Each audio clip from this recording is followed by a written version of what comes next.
मैं सरताज आलम, खबर 7 से। हम लोग उत्तराखंड के हल्द्वानी में नगर निगम के ठीक सामने हम लोग खड़े हैं। मानसून से पहले का दौर चल रहा है। जब बारिशें और बरसात होती हैं तो डेंगू, चिकनगुनिया, टाइफाइड, मलेरिया जैसी बीमारियां घर घर दस्तक देती हैं। लेकिन हल्द्वानी में पारा 40 के आसपास पहुंच रहा है। जिले का भी यही हाल है और पहाड़ भी तप रहे हैं, आप सभी लोग जानते हैं। तो इसलिए इन गर्मी ने इन बीमारियों को पहले से ही दस्तक देने लग गई है और अब नगर निगम और चिकित्सा विभाग ने कमर कस ली है इन बीमारियों का डटकर मुकाबला करने के लिए। तो आइए चलते हैं, इस पूरी खबर को जानते हैं कि हल्द्वानी शहर और जिले का क्या हालचाल है और आपको कैसे बचना है। हर साल मानसून में फैलने वाली बीमारियां जैसे डेंगू, मलेरिया, टाइफाइड सहित मच्छर मक्खी जनित रोगों के चलते आम जनता को जूझना पड़ता है।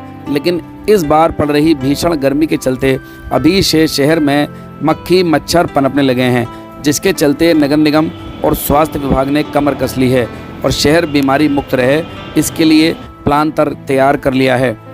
स्वास्थ्य विभाग की टीम पिछली बार के आंकड़ों को ध्यान में रखते हुए ज़्यादा संवेदनशील इलाकों पर विशेष नज़र रख रही है और डेंगू मलेरिया की स्क्रीनिंग सहित घरों का स्थलीय निरीक्षण कर रही है। नगर स्वास्थ्य अधिकारी डॉक्टर मनोज कांडपाल और नवीन चंद तिवारी अपर मुख्य चिकित्सा अधिकारी ने बताया कि चिकनगुनिया, डेंगू, मलेरिया, टाइफाइड और डायरिया जैसे फाइट करने के लिए टीमों का गठन कर लिया गया है और अब इनसे सीधा मुकाबला विभागों का होगा। दवा का छिड़काव सहित ही सैंपल कलेक्शन के लिए आशाओं को भी प्रशिक्षण दिया गया है। हर कीमत पर इनको समाप्त करने की कोशिश की जाएगी। देखिए, ये जो बीमारियां हैं ये मेनली बरसात होने के बाद होती हैं, क्योंकि जब पानी इकट्ठा होने लगता है मच्छर के लार्वा पैदा होते हैं, मच्छर बनते हैं तो बीमारियां फैलती हैं। लेकिन हमारे द्वारा इसकी तैयारियां पहले से ही कर ली है। वर्तमान में भी हमारे द्वारा वार्ड 1 से और वार्ड 60 में मतलब एक रूटीन में हम फॉगिंग कर रहे हैं। जहाँ जहाँ से हमें शिकायत मिल रही है हम वहाँ पर ही फॉगिंग कर रहे हैं। लेकिन वर्तमान में अभी तक कोई भी ना तो डेंगू का कोई केस मिला है ना कोई चिकनगुनिया का मिला है। जिले में आज इस वर्ष में कोई भी केस अभी तक नहीं निकला है, कहीं से डेंगू का भी नहीं निकला।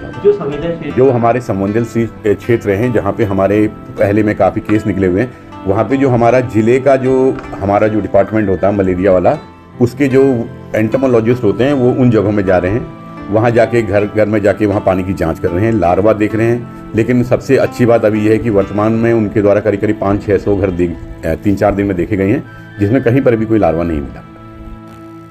अभी 2 दिन पूर्व ही हमारे राज्य से लेटर आया है, अलर्ट का, ये चिकनगुनिया, मलेरिया, डेंगू के लिए। जैसा कि हमको पता है हर साल की तरह इस बार भी जो है हम लोग पूरी तैयारी में जुटे हैं। इस संबंध में हमारे जो DSO हैं, डिस्ट्रिक्ट सब अफसर डॉक्टर मनोज कांडपाल और उनकी जितनी टीमें हैं उन टीमों को हमने पूरे क्षेत्र में लगा रखा है। और आज ही जितनी हमारी इकाइयाँ हैं उन इकाइयों को हम डेंगू, मलेरिया, चिकनगुनिया, टाइफाइड और ये भैया जो ये फैलता है दूषित पानी के कारण, उसके लिए संबंध में सभी इकाइयों को हमने आज पत्र भेज रहे हैं। इसके अलावा जो IDSP की टीम हमारी जो नैनीताल में थी, उसको जो 3 दिन वहाँ बैठती थी, 3 दिन यहाँ नीचे तराई में रहती थी, तो उसको लगातार हम इसी क्षेत्र में बनाए रखने के लिए वो आदेश भी आज हमने जारी कर दिए हैं। इसके अलावा सोर्स रिडक्शन हो गया और पानी उबाल के पीने के लिए हो गया और जितनी ये मच्छरदानी वगैरह है ये सब चीज़ खरीदारी हो गया और पाइप का छिड़काव हो गया। मलेरिया की पैसिव साइट और एक्टिव साइट इनको बनाने के लिए जितनी आशा कार्य करती हैं उनको पूरा प्रशिक्षण दिया जा चुका है। तो इस संबंध में हमारी पूरी कार्रवाई चल रही है। सर, कुछ प्रचलित क्षेत्र के आपने ऐसे चिन्हित किए हैं जहाँ पर मलेरिया और इसको होने की संभावना ज़्यादा है?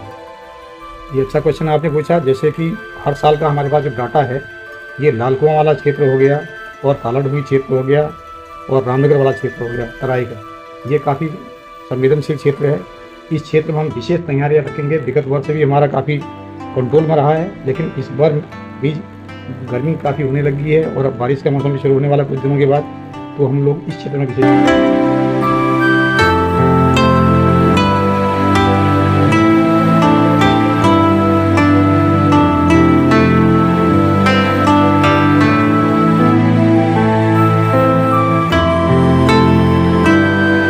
तो साथियों, आपने जाना कि नगर निगम और जो स्वास्थ्य विभाग है वो किस तरह से काम कर रहा है और आपको कैसे इन बीमारियों से दूर रहना है।